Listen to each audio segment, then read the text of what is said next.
I am very excited to announce our relationship, our partnership with the City of Taylor, that we have someone very special with us today. Not just special for the City of Taylor, but Daniel Seguin goes all the way back. His family does. If you recognize the name Seguin, you recognize the Alamo. You recognize there's a town named after his family. But Daniel is the new Communications Director here for the City of Taylor, and we're excited to have you, my friend. Welcome to the show. Thank you, Steve. Glad to be here. Look, is this your first radio program? This is my very first radio program. Not only does Daniel show up very nicely dressed, it looks like he went to the 74 Man store today. Right. So he brought cameras. So we're waving now to the camera. You're recording this. Is this for legal proceedings later? Steve, we were thinking about this program, and it's such an amazing opportunity that we have to engage better with our residents and with the community at large. And we were thinking, while we love the radio station, not everybody's listening. We think they should be, but not everybody's necessarily listening. So we want to film it and provide an opportunity for folks later on. Folks on the radio get the sneak peek, the early listening, but for folks later on to be able to see the show and also to be attracted to come listen live. And look, Daniel he's a good looking fella, okay? And if you've been on the City of Taylor social website, you're the one that does the updates, the city, and there's a catchy name. We have kind of two updates. So, whenever after the city council meetings, most folks don't have time, right, to go to a council meeting, spend 3 hours or more sitting there watching and listening and trying to understand what's going on. So we decided we wanted to break it down for folks, and we started two series. One is called the Taylor Council Bites, okay, and that's less than 1 minute the day after the council meeting. Right. Here's the top couple things. You get it all in 60 seconds. You get it all in 60 seconds. And then following the next week, we launch a little bit longer video called the Taylor Council Connection. And the connections, the more in-depth, why were decisions made, how were they made, and what were all the details of each decision as opposed to just the highlights. Yeah. And so that one we shoot for under 10 minutes. They usually are around 4 or 5 minutes. Well, you're welcome to talk just as long as you want to, my friend. Let's hear your history, because seriously, when you have a name like Seguin, if you know anything about the history of this state, Seguin plays a big role. Big role. Yeah, I wish I was the local historian in my family. We do have one who has done a lot of research and deep dive, but Juan Seguin is the most well-known Seguin, I believe, in the state of Texas. Absolutely. What's interesting is it goes back even further. We're actually 7 generations in Texas, and in New Spain or Mexico, right? So first ancestor came over to New Spain, my 7th great-grandfather, Juan Seguin's great-grandfather, and so he actually was we don't know all the history on it, but he was a Don, like in the title, and when you see his name written, it was Don Joseph Antonio de Seguin. And you say that so smooth. I've practiced a few times, Steve. It doesn't come naturally. And unfortunately, I don't speak Spanish either. And so, tell people that, right? I really, I need to be learning. Is what I'm thinking. We all need to be learning. We all need to be learning. But yeah, 7 generations in Texas. We have a history of folks in public service, a history of folks in the military who are defending not only the nation in its independence. Mexico itself, they fought for Mexican independence, and then in addition for Texas independence from Mexico through Juan Seguin and some of those folks. So it's a really cool history. How did you get to Taylor? So I grew up in Northeast Texas in a little town called Tyler. So don't say it, Tyler to Taylor. Everyone says it. I know. It seems that's the home of the Tyler Rose. It is. The Rose capital. Absolutely. And Earl Campbell is from Tyler, Texas. Did you know that? He is, sure enough. And there's an oil palace up there. There is. Modeled after the Madison Square Garden. I didn't know that's what it was modeled after. Bobby Joe Manziel. You may have recognized the Manziel name if you're an Aggie. Sure enough. Well, that's the uncle. Really? Yeah, that's the uncle of Johnny. Okay. So, grew up in Tyler. And, really didn't know what I wanted to do. Homeschooled, went to Tyler Junior College for most of my high school experience. And then was just trying to figure out what I wanted to do. Took a local government class and realized This is your calling. This is where I need to be. Good. And I didn't know how to get here though. So that part was confusing. I'd go to the city website and it was hard to understand. Mm-hmm. It was hard to figure out what all do they do, what departments are there and available. But long story short, we had a family business that I was involved in, and one of our clients was a local government in Northeast Texas, the East Texas Council of Governments. Okay, econ. Yes, sir. I know it. And from there, I met lots of amazing folks across the region, counties, cities, city managers, economic development directors, and realized that cities is where I really wanted to be. Right. And I wanted to be where I could directly impact, directly touch the folks that I serve. Mm-hmm. Because my passion was to impact local residents in a way that they have a better experience with their local government. You have a political future ahead of you.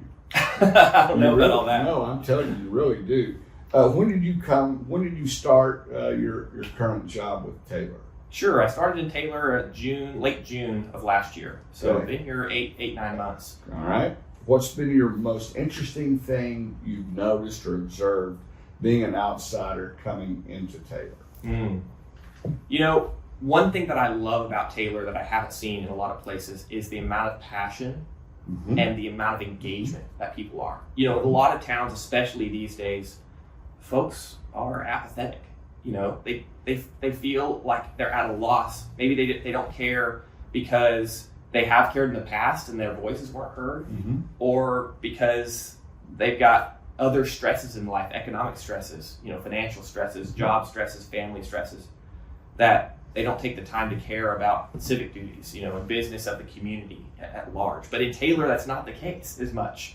I see so many folks are so passionate about their local government, they're passionate about their community and the way they want it to be, for better or worse, right? There are lots of conflicts surrounding that, but that conflict, in my opinion, from my perspective, can really be a good thing for your community if it's productive and if it drives more folks to be engaged and more folks to have a voice in how their community evolves. I've been in this area for, I guess, 30 years now, and involved around Taylor for a lot of those years. Mm-hmm. Gotten to know some great folks from here, the Keith Haglers of the world, the Julie Downs, and all the folks, Tia Stone at the Chamber, and all those.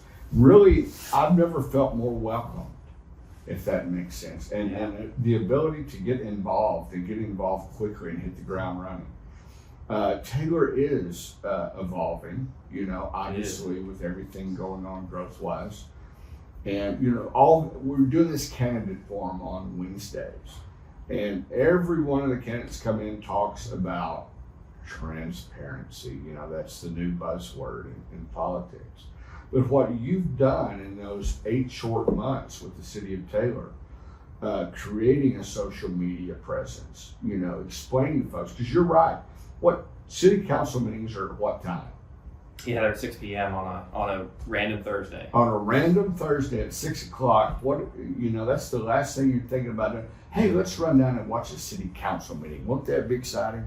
It puts Jay Davis to sleep to go to those meetings. Well, and I gotta admit, Steve, I lived in Tyler for quite a long time.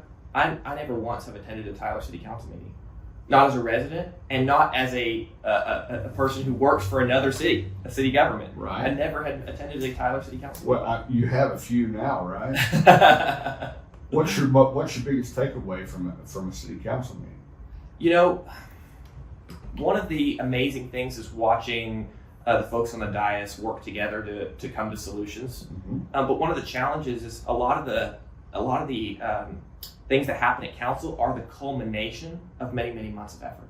Mm-hmm. And that's what is challenging for an average resident to see, is how much work goes into preparing those council meetings. You might see an item come up, for example, the street maintenance projects that recently came to council and were approved.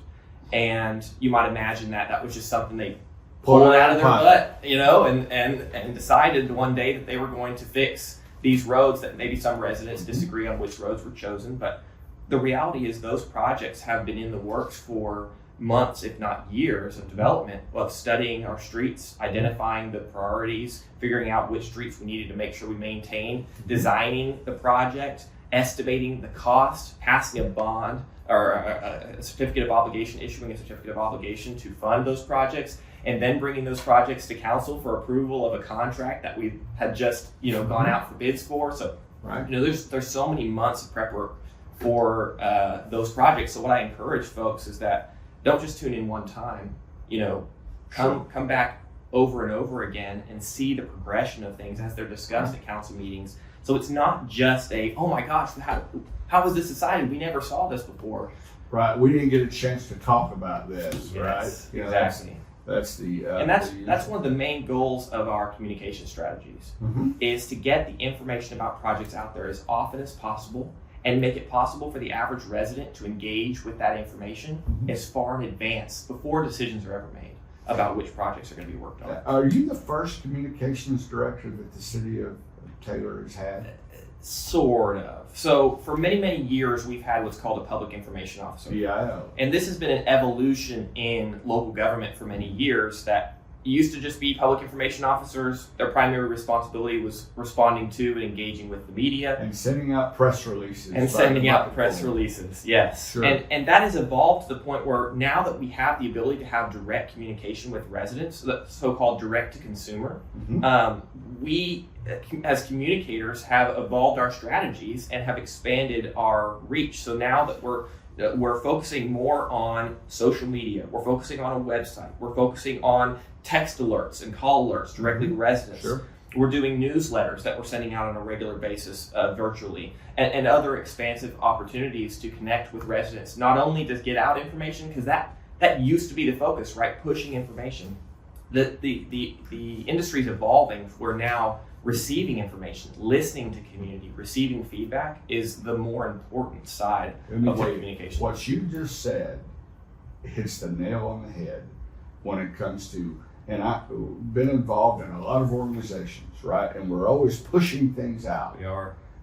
Pushing things out. Information overload. Yes. Making grand announcements. Grand announcements, but just constant bombardment with that. But we never do the one thing that's the most important part of that. That's ask for feedback. Yes. That is being able to ask a question and send it out. That's why we created this whole hometown highlight show. Absolutely. Right? Is to give feedback, let the public feed into us what they want to hear about and what people are talking about, and give them a platform, just like you're doing. Yeah. Give them a platform to be able to illustrate their thoughts.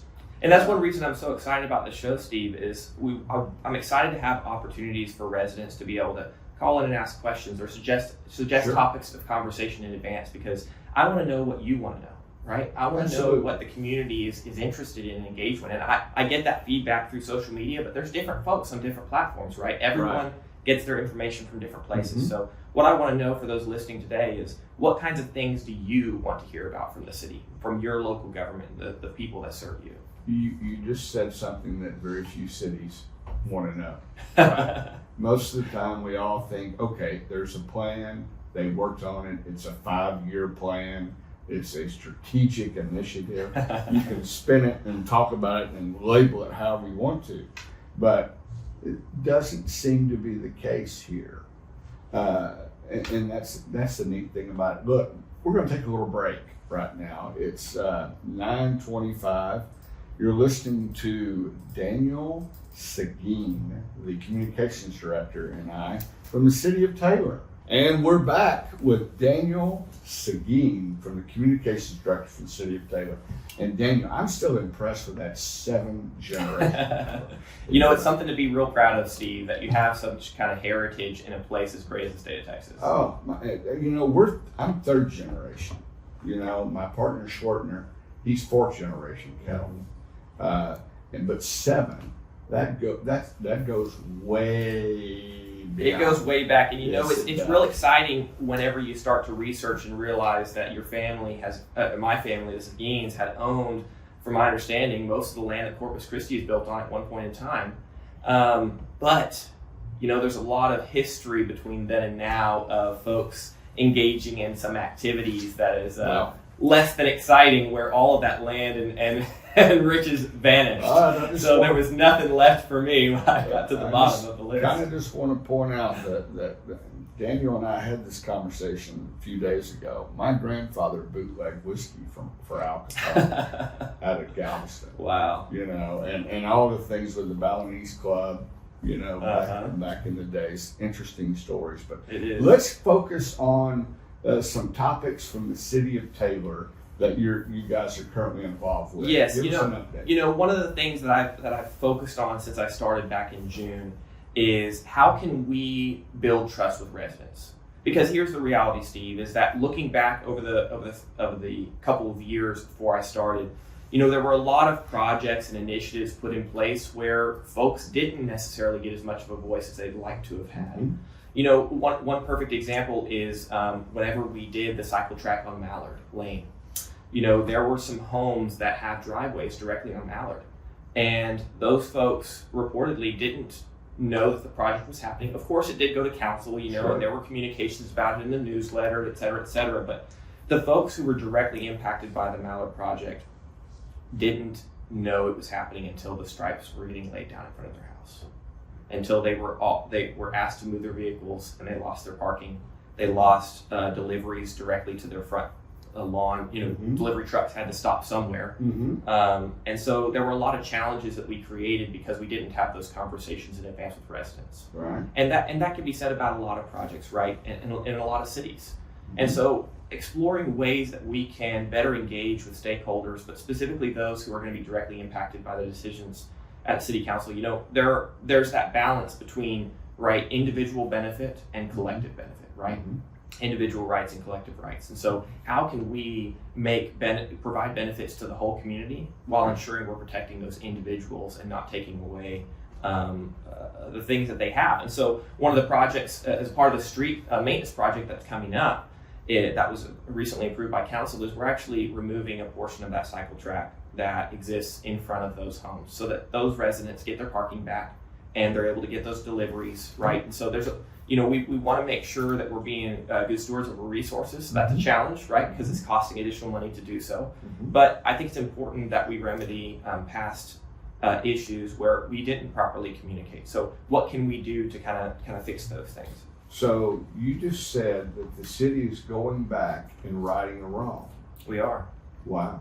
Yeah. And that usually doesn't happen. It's usually one of those things, well, sorry about that, it stays. Yes. Kind of thing. But that's that's something that we can give some kudos to our current city council, because they're focusing. They're not, don't get me wrong, they're not looking around at the city and trying to reverse everything prior councils did. No. That's not the focus. The focus is making sure that we're taking care of our residents and that any issues that we did create, that we're doing our best to resolve those issues.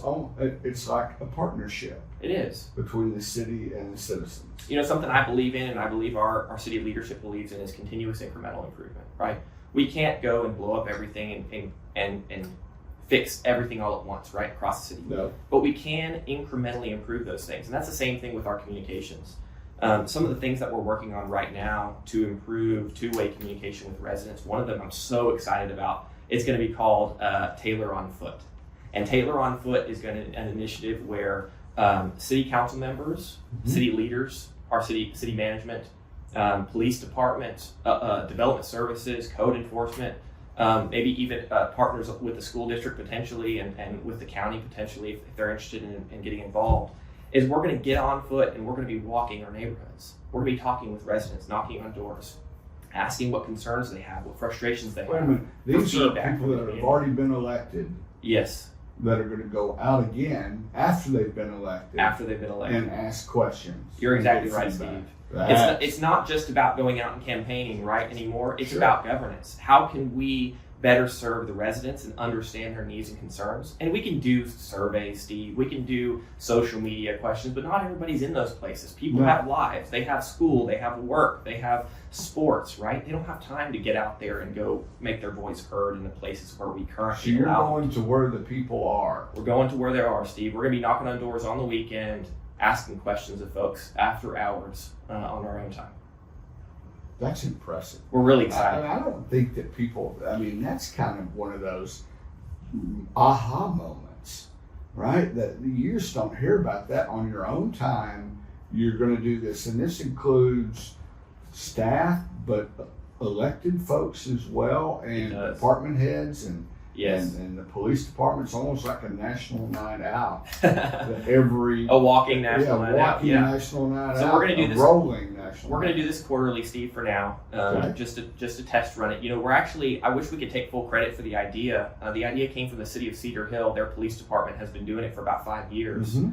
And so it's evolved over those years. And so I think they've moved theirs from quarterly to every other month or so. But we're going to start with quarterly and see how that works. We'll probably start, one location in each district and do that for a few hours on a Saturday. Mm-hmm. But our goal is to make residents feel like they're heard and listened to. Sure. And also to get feedback and see what areas can we improve throughout the city. Isn't it funny how the old school ways continue to work? Seriously. You mean face to face and radios and face to face and toe to toe and our little radio station here, we're just trying to serve the public. Yes. I mean, that's what radio got away from. Mm. Radio got away from being local Yes. and being programmed corporately by big corporations and hedge funds and all of that. And we brought a radio station to life that was done a great job. Charlie McGregor, former owner, wonderful job with the station. But you can always breathe new life into something with new ideas and all that. And we kind of had the idea that like you're saying, what do the people want? Let's give it to them. And how simple is that? Yeah, you're exactly right, Steve. And I honestly don't know if there's any other city out there that's getting on the radio and talking to the residents. So I'm really excited about this opportunity, and I want to thank you for bringing this station to Taylor. You're very kind. Look, and we're not just covering Williamson County or Taylor. We're covering Milam County. We're covering Lee County, where I live out that way. We're in the city of Cameron, or as other people left, we're back. We're being more involved in that. I think that's important. We have an ag background.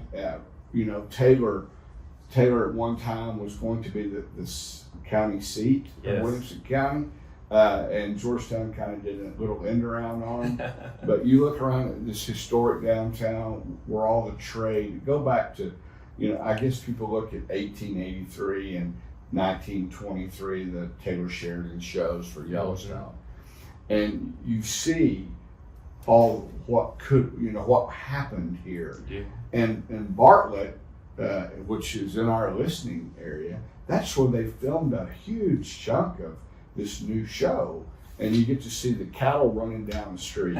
That's what was going on here.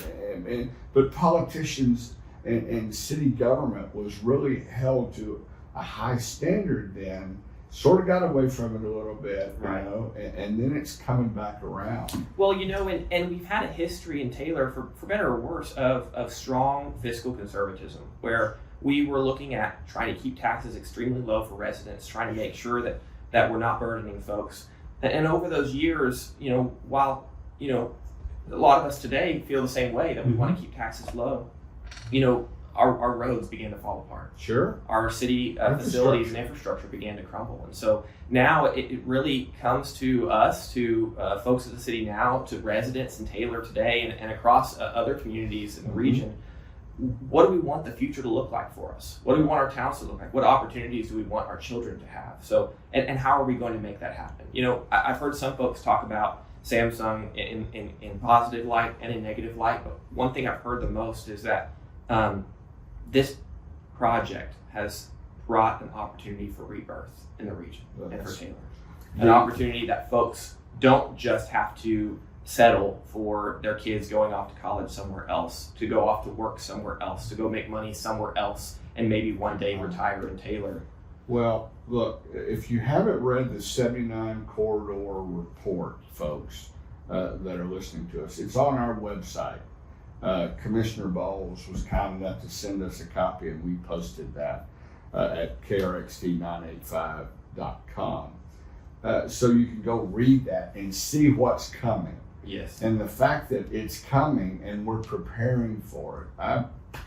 Russ Bowles and I go way back. And what Russ has done and county commissioners in the city of Taylor and the city of Hutto and all of our area has really done is come together. We just had a huge announcement in Rockdale, right? That the old Alcoa plant, they're going to manufacture some solar stuff out there that's going to bring a ton of new jobs into Rockdale and all the housing developments that you see being planned. All that growth has got to be, done correctly.